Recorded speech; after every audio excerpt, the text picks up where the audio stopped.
지난 시간에 처자인연법 했었죠. 처자인연법.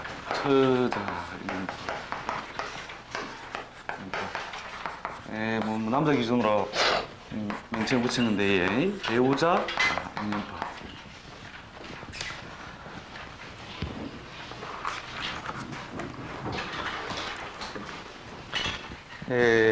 이 원리가 뭐냐면 결국은 그 짝을 이루는 명조 내에서 짝을 일간을 중심으로 어떻게 이루고 있느냐. 짝을 일간 중심으로 어떻게 이루고 있느냐. 이거를 분석하는 수단인데, 여기서 짝이 제대로 하나라도 주어져 있으면은 어떻게 하고요? 팔짝 안정된다 했죠. 근데 짝이 안 주어지면은 팔자가 기울어진 형태를 갖는다. 그래서 짝을 어떤 식으로 지어 있느냐를 잘 찾아보는 것이 팔자를 보는 데서 굉장히 중요하다. 또 전혀 새롭습니까? 네. 남녀를 공부를 하는데 네. 남자는 네. 처자인연법이라는 천데 네. 여자는 처자인연법이야. 서방님이 아니다. 거든요. 예. 그런 경우 한쪽이라도 맞으면 한쪽의 골이라도 정확하게 이렇게 있으면 있죠. 대체로 그 애정이 지탱이 되는 거죠. 이게 한쪽은 불만을 계속 이게 그렇죠. 맞아요.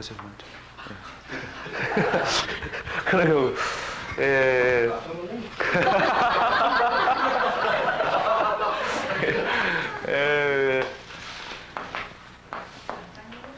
그러니까 이제 예를 들어서 자, 이렇게 기본적으로 명조가 주어져 있을 때, 남자 팔자에서는 그 금이 강하여 있죠, 그죠? 금기가 강하여 있는데 대지를 보면은 대지가 굉장히 유정, 반갑다는 거죠. 해중에 있는 우리가 간목으로서 해중에 있는 간목으로서 뭘 삼다고 해요? 철을 삼고, 그 다음에 강한 금이 정신적 배설의 대상으로서 해수를 쓰니까 이때는 부인이 없으면 항상 챙겨봐야 되고, 반갑고, 즐겁고 되는데, 거꾸로 이제 부인 팔자에는 해생이 귀인이 아닌 경우, 이런 경우 많아요.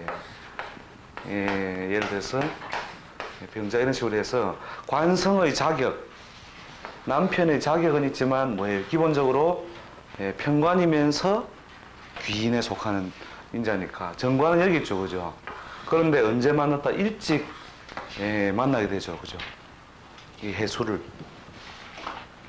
일찍 만나가지고 어쨌든 붙들려가지고 결혼을 했는데 자수가 자기 원래 짝이 되는 인자니까 해수하고 짝을 지어 살면서도 항상 자수가 아닌 해수에 대한 불만이, 정관이 아닌 편관에 대한 불만이 항상 노출되어 있는 거죠. 이런 경우가 이제 한쪽은 절대 안 된다 이렇게 하고, 한쪽은 귀찮게 좀 하지 마라 하고, 이런 관계만 돼도 대충 이제 유지는 됩니다. 대충 유지는 되는데 바람직한 모양은 아니죠. 근데 둘 다 또 이렇게 너무 서로 이렇게 견인력이 강한 모양은 이래요. 원래 무정하면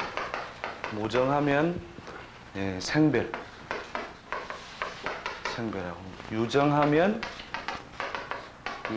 무슨 별이에요? 사별. 너무 사이가 좋으면 두 사람의 기운이 빨리 소진돼 버리는 거죠, 결국. 그래서 짝을 오랫동안 이렇게 짓는 것은 결국 상대방과 본인의 기를 낭비하게 한다는 거죠, 결국. 그래서 적당히 한쪽만 좋든지, 또 이쪽에서 좋든지, 아니면은 좋을 때는 둘이서 좋았다가 또 미울 때는 미웠다가, 이게 반복하는 것이 오히려 생명력을 오래 갖게 한다는 거죠. 그러니까 음양운동이 관계에서도 마찬가지라는 거죠. 관계에서도 마찬가지로 좋았다가 싫었다가 좋았다가 싫었다가 이렇게 가는 관계가 오히려 양운동, 음운동, 양운동, 음운동, 양운동, 음운동 되죠. 그래서 이것이 반복됨으로써 오히려 그 관계가 어떻게 된다고 해. 오랜 생명력을 갖는다. 생명력. 근데 계속 좋았다 이라면 어떻게 돼요? 계속 좋았다 이라면 반드시 안 좋아졌다라고 하는 어떤 관계로 가는데 이때의 안 좋아지는 형태는 어느 날 무정으로 돌아섰을 때에는 생별의 양상, 그 다음에 유정으로 올 때는 사별이다 이 말이죠. 그렇게 너무 사이가 좋은 것도 좋은 게 아니다 그죠? 그래서 음운동, 양운동이라는 게 참 야비하죠. 근데 야비하지만 그 운동은 어떻게 보면 부득이한 것이다. 부득이한 것이니까. 그래서 적당하게 어떤 관계는 되느냐면은 태양의 주위를 도는 지구처럼 적당한 인력, 적당한 청력, 밀고 땡기고의 그 거리가 있을 때, 그래가 멀어졌다가 또 가까워졌다가, 그죠? 또 이렇게 멀어졌다가 가까워졌다가 이게 반복하는 형태가 어떻다고 해? 두 사람의 관계를 오랫동안 지속시킨다는 거죠. 오랫동안. 이 거리를 뭐라고 하는 줄 압니까? 이 거리를 beautiful distance. 아름다운 거리. 아름다운 거리. 아름다운 이 거리. 인간은 이 아름다운 거리를 조절할 줄 알아야 되는 거죠. 이 아름다운 거리를 조절 못 해가지고 오늘 막 같이 완전히 막 가쁘장하면 뭐 완전히 어떻게 이렇게 되는 거죠, 그죠? 거리가 없어졌다. 붙어보자 오늘. 예? 근데 이건 반드시 무엇을 해? 다시 떨어지는 아픔의 인자를 가지고 있는 거죠. 이게 사물에 있어서도 마찬가지고 사람에 있어서도 뭐가 필요하다고 해? 그 아름다운 거리가 필요하다. 아름다운 거리를 잘 유지하는 사람은 만물과 사람 사이에서 자기의 위치를 정확하게 찾을 수 있는 사람이라는 거죠. 이걸 이제 무너뜨릴 때 결국 또 도리어 괴로움을 온다. 이게 가까워지더라도 이 아름다운 거리는 유지돼야 되고 또 멀어지더라도 이 아름다운 거리는 유지돼야 된다는 거죠. 그걸 조절하기 위해서 몸부림치는 것이 이렇게 사물로 드러난 음양 운동의 원리라는 거죠. 요게 이 거리가 무너지면 어떻게 돼요? 그렇죠. 배를 그래도 억수로 요때는 뭐냐면 뭔가 밀어내는 거 있죠, 그죠? 밀어내는 느낌이 주죠. 봉신용. 예, 봉신 용어는 아닙니다. 예, 옆에 하나 사람들이 이때는 좋지 아름다운 말. 이 푸어 이게 푸어 맞습니까? 피우 아닙니까? 피어 잘하고 있습니다. 예, 푸어. 푸어라는 게 이 리치 반대말 푸어 있죠. 리치 반대말. 그러니까 리치 반대말 이 푸어 둘 다 푸어해지 보는 거죠. 둘 다. 둘 다 마음이 뭡니까? 마음이 가난해지 보는 거죠. 그래서 요 거리를 갖다 잃지 않도록 서로가 조화력을 갖는 것이 중요하다. 그게 팔자 내에 자연스럽게 조건이 주어진 사람들은 대체로 뭐예요? 서로가 살아야 할 이유가 발견되는 거죠. 그 처자님법 굉장히 중요하니까 연습을 이렇게 많이 한번 해보세요. 자, 그 다음에 이제 그릇 하는 거예요. 그릇.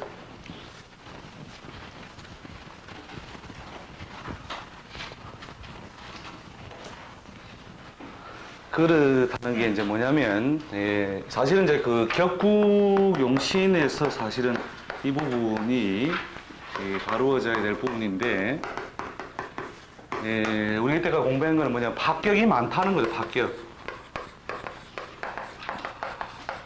합격이 많은데, 이 합격의 어떤 정도, 합격의 정도를 좀 더 정밀하게 한번 쪼개보자. 그래서 전격에 들면 무조건 좋다 했죠. 전격에 들면 어쨌든 기본적으로가 어떻게 하나의 큰 자격을 부여받아는 것이죠. 자격. 근데 이 자격을 부여받은 이 외에 어째 보면 자격이 있는 것이고 어째 보면 자격이 없는 유사품의 형태를 쪼개는 기준이 결국 뭐냐. 이제 이게 따라서 뭡니까?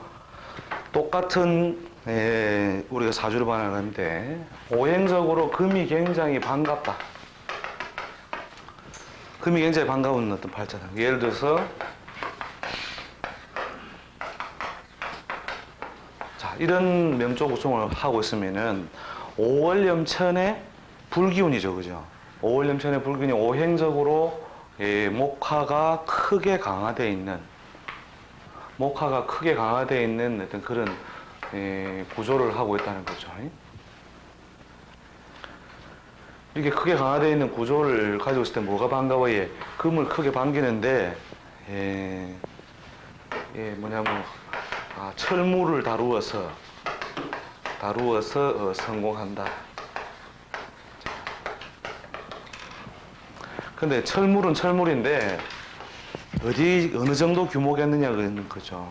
이게 말 그대로 총구석에 수프 한 기티에다가 뭡니까? 철물점도 철물이고, 그죠? 또 크게 봐서 규모의 포항제철처럼 큰 기업도 철물이라는 거죠. 요 규모하고 요 규모를 비교할 수 있는 수단이 뭐냐는 거죠. 그것이 그 사람의 그릇을 쪼개본다는 거죠. 쪼개보는 어떤 틀이 된다. 그래서 요 안에서 대체로 이제 움직일 수 있는 어떤 한계점 정도를 어느 정도 설정해야 뭐가 되느냐면 이 운에 상관없이 넘치는 그릇에 넘친다는 거죠. 이게 상당히 중요해요. 이게 만약에 이 사람의 운이 상승기가 이렇게 나타난다 하더라도 요때든 규모에 넘친다는 거예요. 규모에 넘친다. 규모에 넘치는 규모로 일을 만들어 놓으면은 이때 문제가 안 되겠죠. 근데 요때 조금 문제가 됐다가 다시 극복이 됐다가 이때 어떻게 돼요? 크게 또 침체기에 들 때 이때 크게 고충이 발생한다는 거죠. 뭐에 망하느냐? 규모에 망하는 거죠. 규모. 그러니까 저번 시간에 한번 언급한 적이 있습니다. 규모에 대해서. 운세의 어떤 절대적인 곡선은 예를 들어 이런 어떤 흐름을 해가 가고 있는데 어떤 사람이 빚을 얻어가지고 이 정도로 시작해버렸다. 이 정도로. 자, 요게 수익을 이루어서 이루어지는 수익 내용이라면 요건 뭐냐면 비용에 따른 부담이 되는 거죠. 비용에 따른 부담. 자, 그리고 비용에 따른 부담이 어떻게 해요? 요게 100원 버는데 규모에 따른 부담이 500원이다. 그러면 얼마가 마이너스가 나요? 400원이면 400원, 마이너스 400원. 그 다음에 어떻게 돼요? 또 이 부분에 가가지고는 마이너스 300원, 마이너스 또 400원, 마이너스 300원, 마이너스 200원. 이렇게 자꾸 규모에 따른 부담이 자꾸 이제 발생하게 되면 요 지점까지 어떻게 도달해가지고 이렇게 운이 상승세로 가버리면 아무 상관이 없는데 대부분 다 어디서 퍼졌냐면 한 이 정도쯤 퍼져 본다니까요. 이 정도에서 벌어들이는 건 이만큼이고 거기에 따른 비용, 추가적인 비용은 이만큼이니까 결국은 계속 까먹는다는 거잖아요.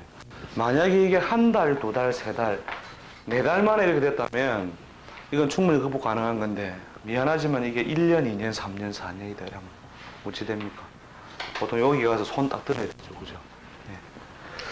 그래서 이 규모에 따른 이 부담을 얼마나 어떻게 이루을 것이냐. 그렇게 그래프 자체가 아주 좋은 운으로 올라간다면 있다고 해요. 땡빛을 얻어라. 달러빛을 내서라도 밀어붙이라.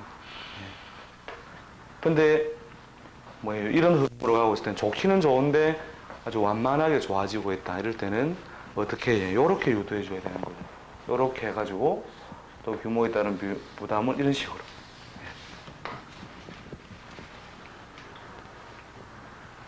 그렇게 우동 장사로 먹는 걸로서 성공을 하는데, 먹는 거 성공하는데 내 호주머니 미천 얼마밖에 없다고 해. 얼마 없는 거예요. 그때는 어디서 말아야 돼요? 우동을 포장마차에서 말아야 돼요. 포장마차에서. 포장마차에서 말아야 될 거잖아요. 여기서. 자, 포장마차 말하는 사람은 거기에 따른 비용이 얼마 발생 안 하죠. 그죠? 근데 압구정동에 있는 뭐 가게를 하나, 뭐 15평짜리 가게를 우동집을 하나 탁 차렸다. 어찌 됩니까? 이래 되죠. 그죠? 자기가 진짜 좋아지는 운의 흐름, 좋아지긴 좋아지는데 이렇게 되니까. 근데 만약에 이게 한 달, 두 달, 세 달, 네 달 하냐고 1년, 2년, 3년, 4년으로 가버리면 이 사이에 뭡니까? 완전히 거덜이 나는 거죠. 그래서 그 사람의 그릇을 어느 정도 봐서 그릇의 범위를 어느 정도 설정할 필요가 있다는 거죠.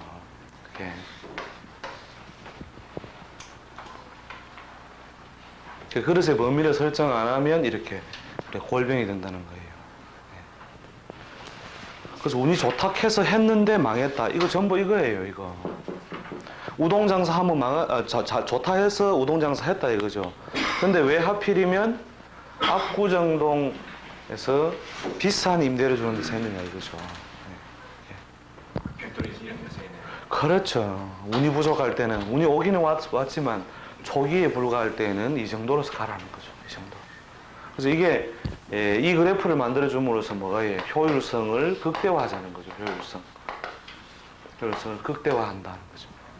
대강 이렇게 말해줘도 참아라 조금만 더 하면 괜찮다. 참아라 조금만 더 하면 괜찮다 해가지고 이까지 끌고 나가면 되긴 되겠죠. 그죠? 되긴 되지만 이때까지는 너무나 운이 좋아지고 있음에도 불구하고 고생문을 열어주는 거다는 거죠. 그래서 그릇이 어떠하겠느냐 하는 것을 잘 볼 필요 있다는 거죠. 격이 청하다. 청하다, 탁하다. 대체로 청한 것은 귀를 관장하고 귀. 탁하다는 것은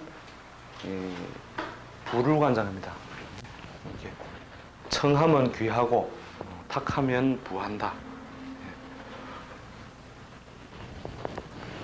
자, 그럼 탁하더라도 확실하게 탁하게 되어 있든지 재물을 확실하게 열어주는 구조를 가지고 있어서 좋다는 거죠.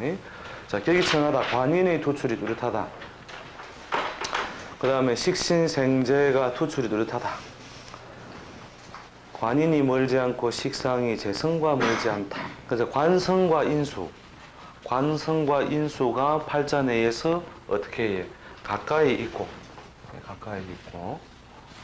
여기에 이제 물론 이게 공망이 들어가지만 관과 인수가 어디 끌어안아서 가까이 있는 모양이 청해진다는 거죠. 그런데 어디에 있더라? 여기쯤 있으면 이 관을 잘 써먹어요, 못 써먹어요? 잘 못 써먹겠죠, 그죠? 그래서 그 격이 청해에 들은 조건 속에 관인이 멀지 않고 식상이 재성과 멀지 않다는 거죠. 그래서 식신이 재를 가까이 견인해서 생재를 할 수 있는 모양. 그 다음에 관인 통명과 식상 생재가 약해도 글자들의 관계가 조화롭다. 이 참 그 말이 어렵죠, 그죠? 관인 통명과 식신 생재가 안 어렵거든.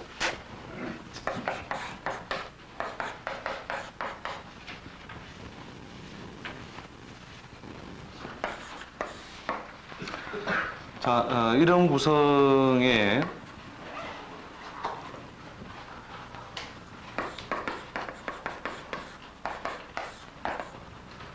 자, 이런 구성에는 관이 어디 있습니까? 관이 연에 들어가 있죠. 배설관자가 연에 드러나 있고 식신상관은 있는데 뭐가 없어요? 재가 없죠, 그죠? 재가 없지만 뭔가 뭐예요? 땅바닥에 있는 게 4, 5미로 기운이 확실하게 몰려 있고 그 다음에 모든 기운이 어디로 식신이나 상관으로 다 몰려서 있어가지고 이것을 흔들거나 훼손하는 인자가 없다는 거죠. 이렇게 충을 해서 불안 동요케 하거나 아니면은 다른 글자가 들어와 가지고 글자를 소란스럽게 한 자가 없다는 거죠. 이런 형태도 놀고 먹더라도 격은 청하다 이거죠. 놀고 먹어도 격은 청하다. 그래서 관인과 식상이 드러나지 않더라도 그 하나의 흐름과 기운이 어디에 어떤 방해되지 않는다. 이럴 때도 대체로 청하다 보면 됩니다. 그 다음에 연월일시에 있어야 좋을 글자라는 것은 그 전에 우리가 표현했는 그 좌표로 했죠, 좌표. 좌표론에서 예를 들어서 월에는 대체로 뭡니까? 청장년기니까 대체로 뭐가 있는 게 좋아요? 관이나 인수 요소가 있어 좋은데 거꾸로 월에는 인수를 파괴하는 재성이 있고 그 다음에 시에 거꾸로 인수가 있으면 이런 구성을 하고 있으면 어떻다고 공부해야 될 때는 공부 안 하고 그 다음에 가리니까 그렇게 공부를 해야 되니까 2배, 3배 힘들게 살잖아요. 그죠? 그런 식으로 있어야 할 자리에 있는 것도 격을 청하게 하는 것이다. 그렇게 보면 됩니다.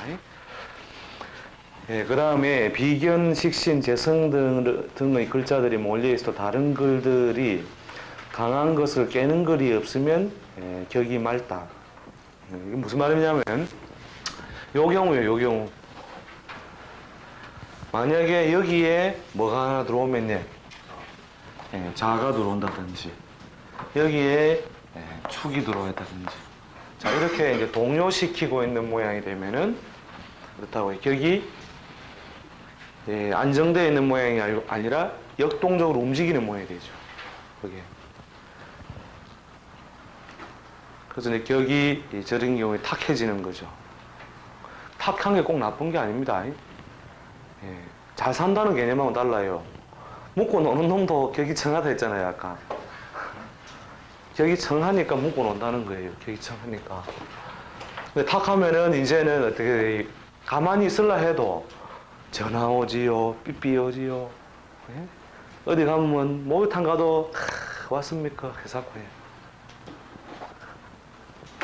행복하게 사는 거고 상관없는데 아무튼 어떻다고 깨는 글이 없으면 격이 맑다. 그 다음 팔자의 모든 글자들이 상생하여 한 글자를 상생하여도 격이 맑아진다. 무슨 말이냐면 똑같이 자 요런 모양의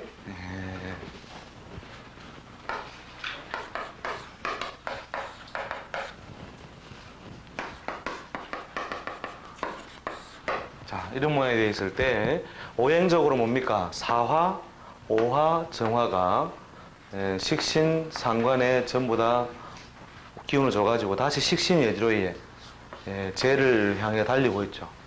그래서 한 곳으로 딱 공이 몰아지는 거죠. 그죠? 공이 연, 월, 일에 있는 글자들이 전부 다 뭐예요? 월, 일시에 있는 오행적으로 화생토, 토생금. 저렇게 모여진 모양도 격이 청하다는 거죠. 이 사람은 언제 가장 고달플 것이다. 이걸 건드려서 불안케 할 때겠죠. 그죠? 이게 골대라 보면 되죠. 골대. 그죠? 패스 해가지고, 패스 해주고, 서로 뭐 패스 해가지고 슛, 골인 하는데 뭐가 없다고 비상구가 없다.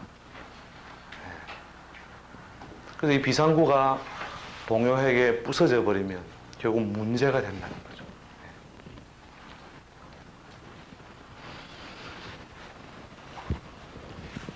그래서 그 격이 청하다는 것은 대체로 그 세속적인 일에 많이 가담하지 않아도 가담하지 않고 살아갈 수 있는 조건, 품성적 요소 이런 걸 가지고 있다는 거죠.